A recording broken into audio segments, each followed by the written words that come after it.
वणी परिसरातील वाढत्या अवैध दारू विक्रीमुळे त्रस्त झालेल्या महिलांच्या संतापाचा अखेर उद्रेक झालाय। माळे फाटा येथे शेकडो महिला रस्त्यावर उतरल्या आणि प्रशासनाविरोधात जोरदार घोषणाबाजी करत शिर्डी सुरत राष्ट्रीय महामार्ग रोखून धरला। दारू विक्री बंद करा, आमचा संसार वाचवा, आमची घरं वाचवा अशा घोषणांनी परिसर दणाणून गेला।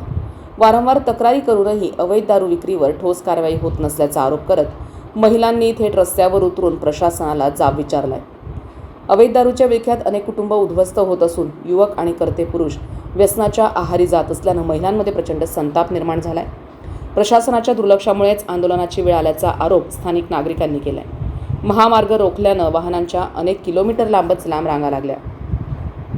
काही काळ वाहतूक पूर्णपणे विस्कळीत झाली। आंदोलनाची माहिती मिळताच पोलीस अधिकारी घटनास्थळी दाखल झाले आणि महिलांशी चर्चा करून परिस्थिती नियंत्रणात आणण्याचा प्रयत्न केला।